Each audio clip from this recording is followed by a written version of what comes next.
నమస్తే, welcome to RTV. నేను సచిన్. ఆంధ్రప్రదేశ్లో మే 11 ఎన్నికలు జరగబోతున్నాయి.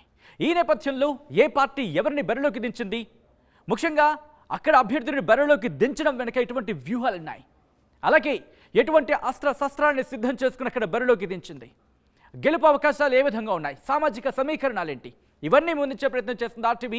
తెలంగాణ అసెంబ్లీ ఎన్నికల సమయంలో అందరికన్నా ముందుగా, అందరికన్నా వేగంగా, అందరికన్నా ఖచ్చితత్వంతో అక్కడ సమాచారం అందించే ప్రయత్నం చేస్తుంది. ముఖ్యంగా ఎవరిని ఏ పార్టీ ఎందుకు బరిలోకి దించింది, అక్కడ గెలుపు అవకాశాలు ఎవరికి ఏ విధంగా ఉన్నాయి, సామాజిక సమీకరణాలు ఏంటి అనేది ఇప్పుడు కూడా ఆంధ్రప్రదేశ్ అసెంబ్లీ ఎన్నికల సమయంలో కూడా ఈ డీటెయిల్స్తో మీ ముందుకు వచ్చింది ఆర్టీవీ. ఇప్పుడు మనం మాట్లాడుకోబోతున్నాం ఆంధ్రప్రదేశ్కి సంబంధించిన మరో ఇంట్రెస్టింగ్ అలాగే ఉత్కంఠ రేపుతున్న నియోజకవర్గం మంగళగిరి. అవును, మంగళగిరికి సంబంధించి ప్రొఫైల్ చూద్దాం. ఇక్కడ ఆంధ్రప్రదేశ్ మంగళగిరి నియోజకవర్గం నుంచి బరిలోకి దిగుతున్నారు టీడీపీ నుంచి నారా లోకేష్, అలాగే వైసీపీ నుంచి బరిలోకి దిగుతున్నారు మురుగుడు లావణ్య. ఒక్కసారి వీళ్ళ షార్ట్ ప్రొఫైల్స్ చూసే ప్రయత్నం చేద్దాం. ముందుగా టీడీపీ నుంచి నారా లోకేష్ షార్ట్ ప్రొఫైల్. ఎన్టీఆర్ మనవడు, టీడీపీ అధినేత చంద్రబాబు కుమారుడు నారా లోకేష్. 2014 నుంచి రాజకీయాల్లో ఉన్నారు. టీడీపీ జాతీయ ప్రధాన కార్యదర్శిగా పనిచేస్తున్నారు నారా లోకేష్. 2017, 2023 మధ్య ఎమ్మెల్సీగా పనిచేశారు.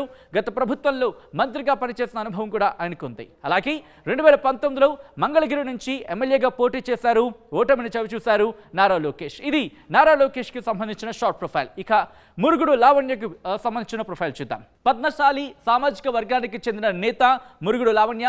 రాజకీయ కుటుంబ నేపథ్యం ఉంది.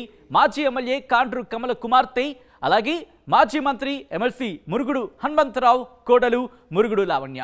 ఇక అలాగే దాంతోపాటు కాండ్రు కమల 2009లో ఎమ్మెల్యేగా గెలిచారు. మురుగుడు హనుమంతరావు 1999, 2004లో ఎమ్మెల్యేగా గెలిచారు. ఈ నేపథ్యంలో మురుగుడు లావణ్యను బరిలోకి దించింది వైసీపీ. సో ఒకసారి ఇక్కడ మంగళగిరికి సంబంధించి నియోజకవర్గానికి సంబంధించి షార్ట్ ప్రొఫైల్ చూసే ప్రయత్నం చేసినప్పుడు గుంటూరు లోక్సభ స్థానంలో అంటే పార్లమెంటు స్థానానికి సంబంధించి గుంటూరు పార్లమెంటు స్థానంలో ఓ భాగం మంగళగిరి, దుగ్గిరాల, తాడేపల్లి మండలాలు దీంట్లో ఉన్నాయి. రాజధాని అమరావతిలో కీలక ప్రాంతం మంగళగిరి. ఇక ఇది మంగళగిరికి సంబంధించి షార్ట్ ప్రొఫైల్. ఒకసారి ఇక్కడ నారా లోకేష్ అలాగే మురుగుడు లావణ్య మధ్య పోటీ ఉత్కంఠ రేపుతున్న నేపథ్యంలో అక్కడ సామాజిక సమీకరణాలు ఏంటి, ముఖ్యంగా టీడీపీ నుంచి నారా లోకేష్ బరిలోకి దిగుతున్న నేపథ్యంలో వైసీపీ మురుగుడు లావణ్య బరిలోకి దించిన పరిస్థితి. ఎందుకు మురుగుడు లావణ్యను బరిలోకి దించింది, ఎవరి వ్యూహాలేంటి, ఎవరి ప్రతి వ్యూహాలేంటి, సామాజిక సమీకరణాలేంటి తెలుసుకునే ప్రయత్నం చేద్దాం. మా ప్రతినిధి రామారావు అప్డేట్స్ అందించబోతున్నారు.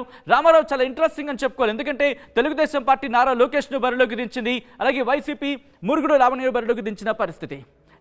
ముఖ్యంగా అక్కడ సామాజిక సమీకరణాలు ఏంటి, దాంతోపాటు ఎవరి వ్యూహాలు ఏంటి అక్కడ.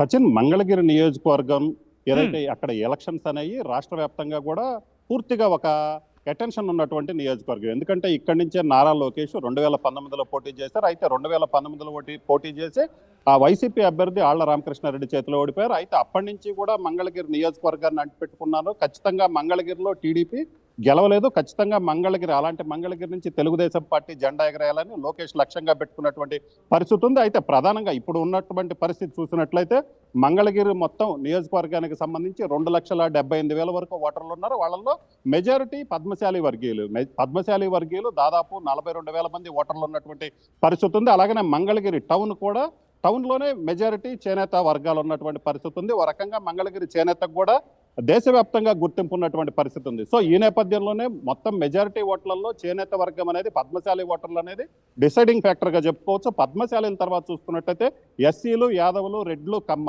సో ఈ 5 సామాజిక వర్గాలు టాప్ 5 ప్రయారిటీలు ఏదైతే అత్యధిక ఓట్లు ఉన్నటువంటి పరిస్థితి ఉంది. సో ఈ నేపథ్యంలోనే ఇక్కడి నుంచి చూసుకున్నట్లయితే ఏదైతే ఆళ్ల రామకృష్ణారెడ్డి ప్రజెంట్ సిట్టింగ్ ఎమ్మెల్యేగా ఉన్నారు. అయితే ఆయన పోటీ నుంచి తప్పుకున్నారు.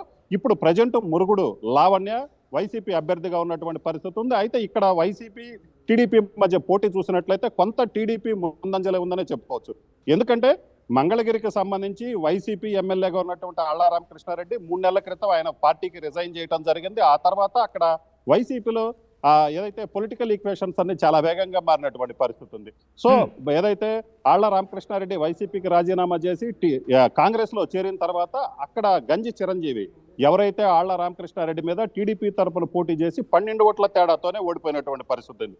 సో 2009లో ఆయన 2014లో కేవలం 12 ఓట్ల తేడాతోటే ఆర్కే మీద ఓడిపోయినటువంటి పరిస్థితి ఉంది. సో ఈ నేపథ్యంలోనే గంజి చిరంజీవి అయితే ఏదైతే పద్మశాలి వర్గానికి సంబంధించి 42,000 ఓట్లు ఉన్నాయి కాబట్టి అతనైతే బాగుంటుందని ఏదైతే గంజి చిరంజీవిని సమన్వయకర్తగా నియమించారో, అయితే ఆ తర్వాత అతన్ని కూడా ఎక్కువ కాలం ఉండనటువంటి పరిస్థితి ఉంది. తర్వాత మళ్ళీ మురుగుడు లావణ్యను లైవ్లోకి తీసుకొని వచ్చినటువంటి పరిస్థితి ఉంది.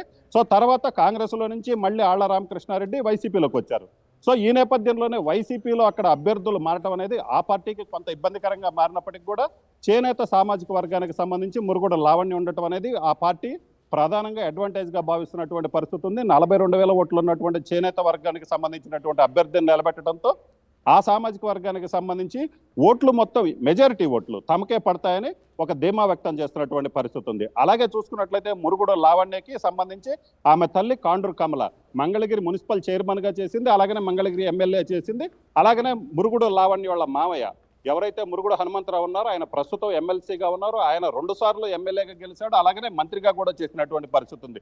సో ఈ నేపథ్యంలోనే వాళ్ళ పొలిటికల్ ఎక్స్పీరియన్స్ ఏదైతే ఉందో, వాళ్ళకు ఉన్నటువంటి అనుచరులు కావచ్చు, వాళ్ళకు ఉన్నటువంటి పోలింగ్ మేనేజ్మెంట్ కావచ్చు, అలాగనే వాళ్ళకు ఉన్నటువంటి విస్తృతమైన పరిచయాలు మంగళగిరి నియోజకవర్గంలో ఈ 2 కుటుంబాలకు సంబంధించి 3 సార్లు ఎమ్మెల్యేగా గెలిచినటువంటి పరిస్థితి ఉన్న నేపథ్యంలో వాళ్ళకి విస్తృతమైన వర్గం ఉంది. సో అదంతా కూడా అడ్వాంటేజ్ అవుతుందని భావిస్తున్నటువంటి పరిస్థితి ఉంది. అలాగనే నారా లోకేష్ చూసుకున్నట్లయితే ఆయన మంగళగిరి నుంచి 2019లో ఓడిపోయినప్పటికి కూడా పార్టీ ఏదైతే ఖచ్చితంగా మంగళగిరి నుంచే తాను పోటీ చేస్తానని ప్రకటించారు. అలాగనే మంగళగిరిలో నియోజకవర్గంలో విస్తృతంగా పర్యటించినటువంటి పరిస్థితి ఉంది.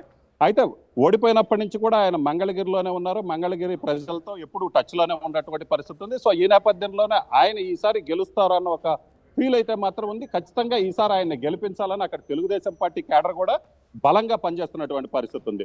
సో ఇప్పటికే చూసుకున్నట్లయితే Nara Lokesh already breakfast with Lokesh అలాగనే రచ్చబండ కార్యక్రమాలతో నియోజకవర్గంలోని అన్ని వర్గాలతో కూడా మమేకం అవుతున్నటువంటి పరిస్థితి ఉంది.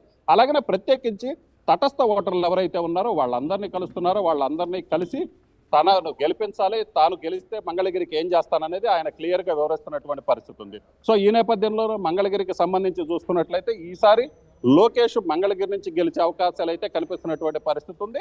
అలాగే ప్రధానంగా చూసుకున్నట్లయితే మంగళగిరి మండలం అలాగనే మంగళగిరి టౌన్ కావచ్చు, ఈ రెండింటిలో కూడా చేనేత సామాజిక వర్గానికి ఓటర్లు ఎక్కువగా ఉండటంతో అక్కడ వాళ్ళు డిసైడింగ్ ఫ్యాక్టర్గా ఉన్నారు. అలాగనే దుగ్గిరాల మండలంలో కమ్మ సామాజిక వర్గానికి సంబంధించిన ఓటర్లు ఉన్నారు. అలాగనే ఏదైతే తాడేపల్లి మండలంలో రెడ్డి సామాజిక వర్గానికి సంబంధించిన ఓటర్లు ఉన్నారు. సో వీళ్ళందరూ 3 మండలాల్లో 3 విభిన్నమైనటువంటి పరిస్థితులు ఉన్న నేపథ్యంలో ఎవరు గెలుస్తారు, ఇక్కడ ఎలా జరుగుతుంది అనేది అయితే మాత్రం ఆసక్తిగా మారింది. అయితే వైసీపీకి సంబంధించి చూసుకున్నట్లయితే ఇక్కడ ప్రధానంగా అభ్యర్థుల మార్పు అనేది ఆ పార్టీకి కొంత ఇబ్బందికరంగా మారింది. అలాగనే ఆ పార్టీలో దుగ్గిరాల మండలంలో కీలక నేతలుగా ఉన్నటువంటి కొంతమంది కూడా వైసీపీని వీడి టీడీపీలో చేరటం టీడీపీకి అడ్వాంటేజ్గా ఉన్నటువంటి పరిస్థితి ఉంది. అలాగనే అక్కడ గ్రూప్ రాజకీయాలు ఏదైతే వైసీపీలో ఉన్నటువంటి గ్రూప్ రాజకీయాలు కూడా కొంత ఇబ్బందికరంగా మారింది.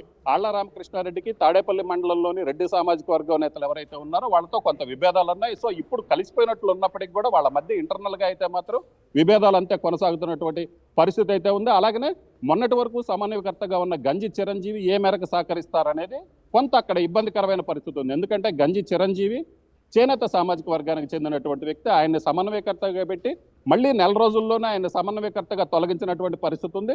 ఆయన గతంలో ఆళ్ల రామకృష్ణారెడ్డి మీద పోటీ చేసి 12 ఓట్లతోనే ఓడిపోయినటువంటి నేపథ్యంలో ఆయనకి కూడా ఒక వర్గం ఉంది.